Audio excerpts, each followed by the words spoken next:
being at Soona Studios. You are literally right now sitting in my fever dream come to life. I have to caveat, Liz and I know each other now for 5 years, and so we're going to talk a little bit about that, because as long as I've been building this community, she's been building her companies, and it's just an amazing friendship that's kind of blossomed out of this. I am so nostalgic about our life together. Seriously. I will never forget when I met you. It's like I fucking saw it in your eyes, and I was like, she is fucking hungry. Like this woman's gonna build something. Tell us your entry into Denver. So a lot of people have a grand vision of their life being a business owner. Mm-hmm. And what I like to say to folks is I had no such vision. Right. I only really knew that I was not happy doing what I was doing. So I had, probably 6 months before I met you was when I started My Dear. My grandfather had died. He was this entrepreneur. I loved him more than anyone. Mm-hmm. And I started the company sort of on the whim of like, I don't know what else to do with my life, but I see that people are putting videos on the internet. Production companies don't know how to make great, beautiful videos for YouTube. I'm gonna go ahead and be the first production company that makes beautiful videos for YouTube. So that was kind of in 2013, that was the initial germ of the idea. But when I had met you, I had already had some success, right. Like making some viral-ish videos that had sort of launched My Dear as a company. The problem is that I was like running this company out of the spare bedroom in my boyfriend's house. Right. And I was like, okay, I need to break up with this person. I need to like completely change how I see myself in my life. Yeah. And I also need to start having a little more respect for this company, because I kind of looked at it as like, oh, this is just the thing that I'm doing to make money and pay my bills so I can have fun. But I was quickly discovering that I was really good at it, and I wasn't giving myself enough credit for what I was doing. And so I moved out, got my own place, got my first My Dear office, which was literally, I'm not fucking kidding you, the size of that closet. Yeah. Like it was so small. It had no windows. It was just awful in every single way. I think I paid $650 a month for that tiny little room. Wow. And I just started focusing on one video at a time. Yep. One great video at a time, one great video at a time. And I was doing it all. I was writing the scripts, I was developing the storyboards, I was filming, I was editing. And then very slowly we just would keep adding more projects.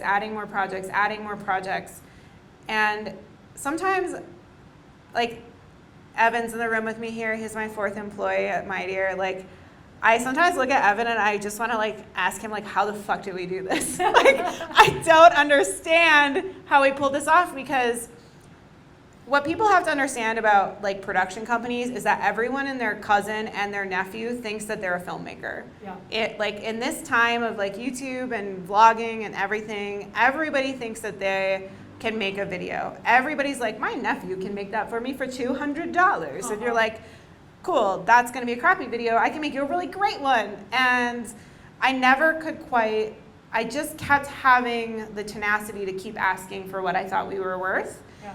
And it was probably, God, what was it? It was November of 2017 that we had moved now to 2 different offices, and we had signed the lease on this space. Oh, wow. And I had kind of this vision of like, well, My Dear is just gonna move into here, and this is gonna be like our new home, and this is where we'll be growing, and we'll have lots of room to grow, and we'll have lots of room to change. If you actually keep your mind open, and you have some amount of willingness to hear what the universe is telling you, everything will change right before your eyes, and really what you just have to do is catch up. And that's exactly what happened for me. My first company grew to 15 people, several $1 million in revenue. I could not be prouder of the work that we do. We literally shoot ads for Wells Fargo and Facebook and Microsoft. Like, I'm like, how did this happen? And at the same time, I had this moment of realization once I walked into this space of, I remember thinking to myself, oh, I'm gonna make the Kinko's of photo and video. And like, that weird little idea just never left my brain.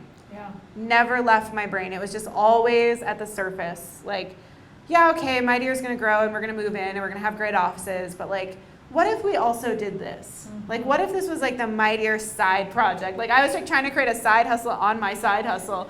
It was such a weird idea. Like, I was just like, and Side hustle, but I think what I hope everybody understands is, you know, I think sometimes people hear my story and they're like, what, a strategic genius? It's like, no, I was just making one great decision at a time and listening to what people were telling me and listening to what the universe was needing and listening to my own spirit. And eventually these ideas would enter my framework of understanding. And all of a sudden it's like, I describe it as like I put the lenses on for how I wanted to see the world. And now I can't see the world any other way. Right. Boom. I always give you accolade for extraordinary people that are a part of your teams, because I've worked with the Mightier team and now the Soona team for going on 5 years. 5 years, yeah. And so, like, when you can always tell that a company is extraordinary when you start to think about them as fucking family.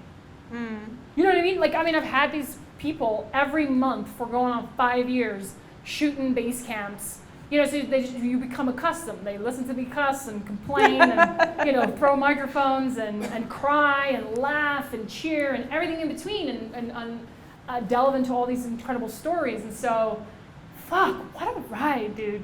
I think I just had a very nostalgic moment. I think you did. I think you had the moment that I have when I just got goosebumps. I got all warm all over. I get warm all over about my people too. No, I think you're having the moment that I have when I see what we call like our crew family photo. Nice. And I see all now 32 people who work for me across our two companies. I say this to them frequently. I probably don't say it enough. Sure. Nothing in my life has mattered to me, been more meaningful to me, or impacted me more than getting to work with these people every single day.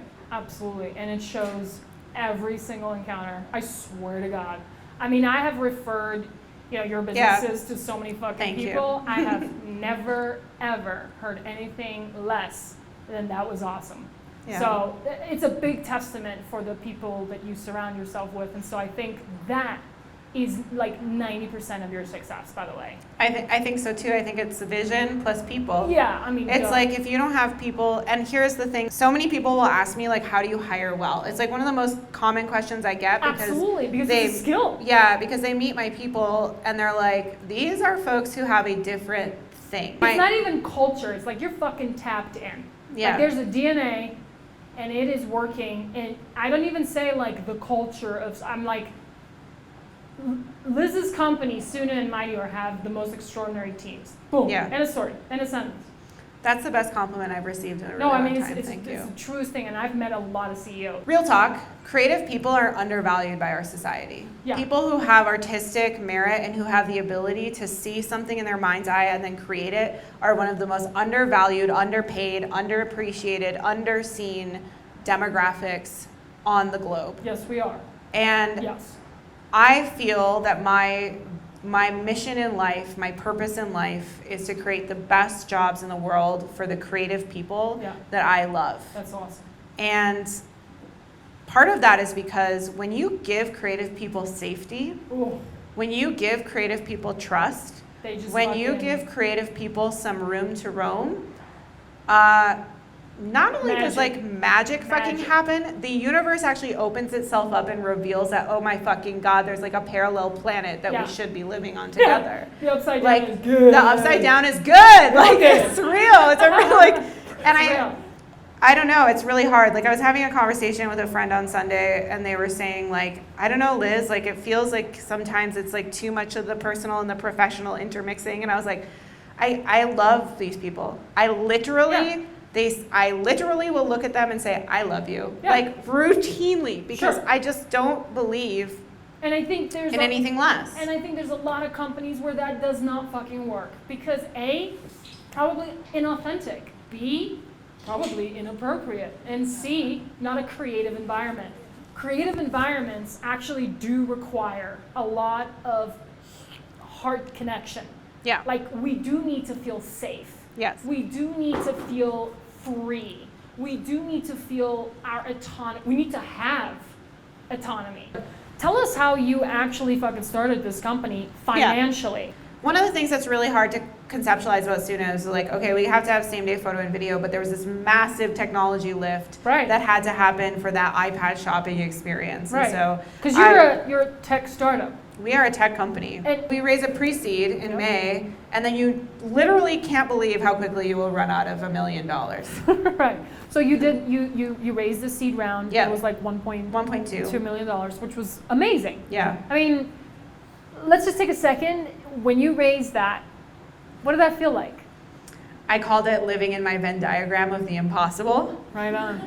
Because I had built one company, so less than 1% of women will ever build a company that makes more than $1 million a year.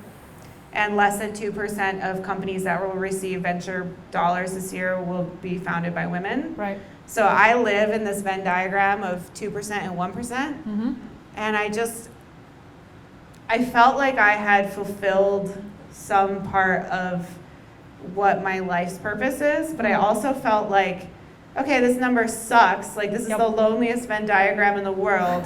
So I'd like to make the Venn diagram a big circle. So can I just use my voice to be loud as possible to help other women learn more and be braver about building their businesses?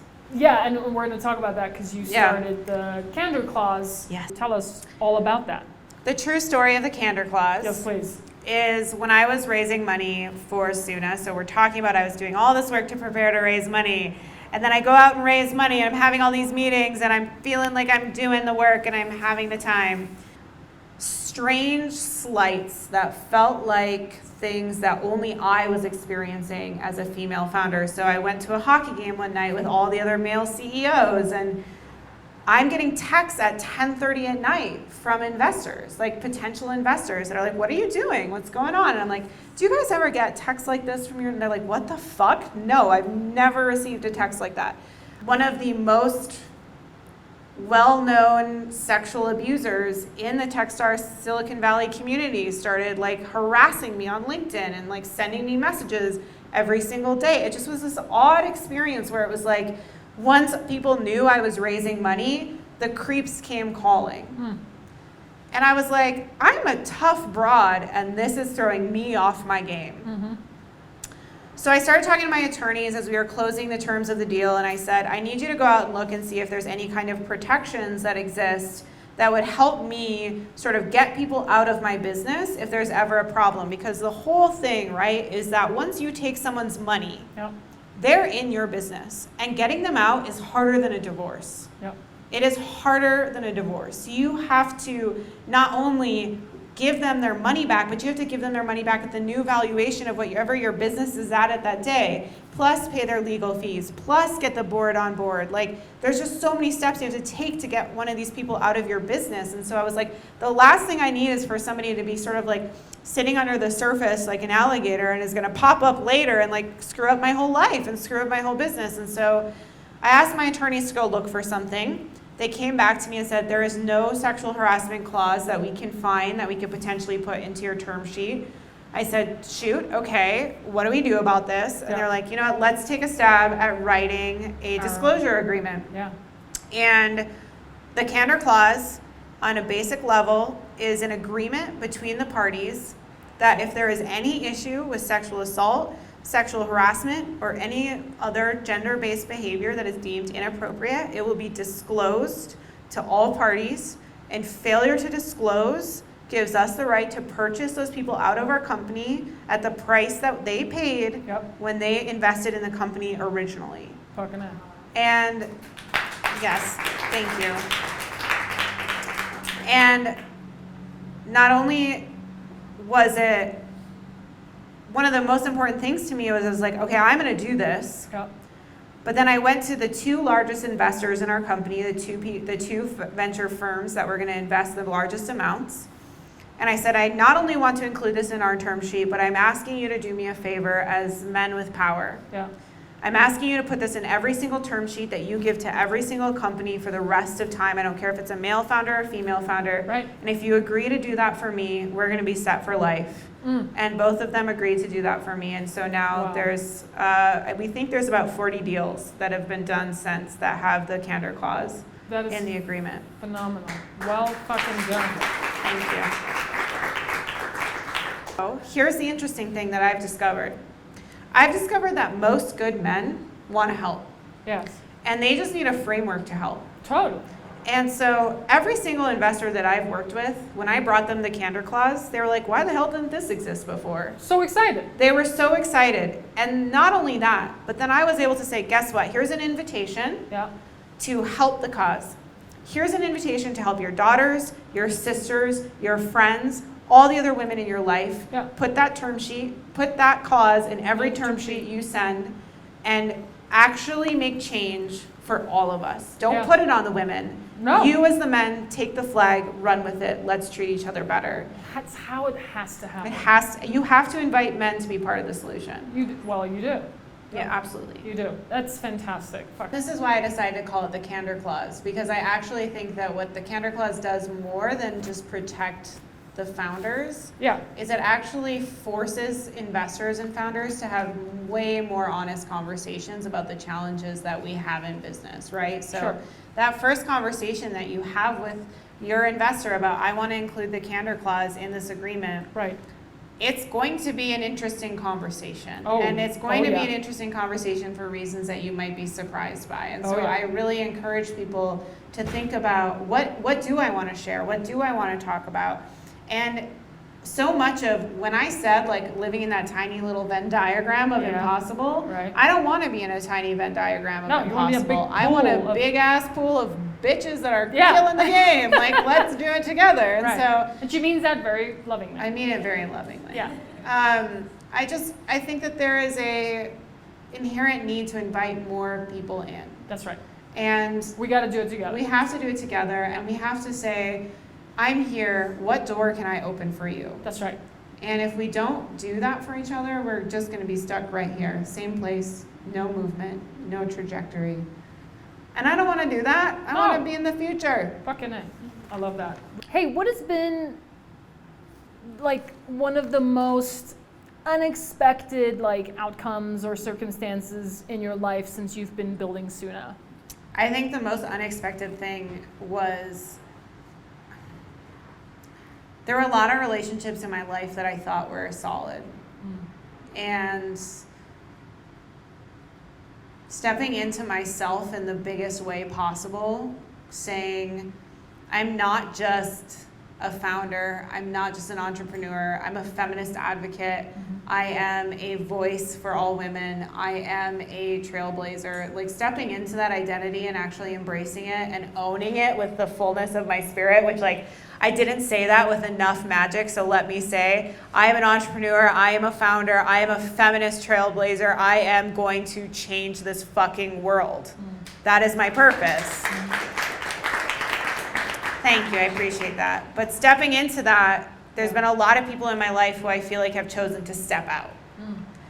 And I was surprised, actually, by how many people this year were jealous, disappointed, confused by my choices, and maybe even a little bit ashamed by some of my choices. And that's okay.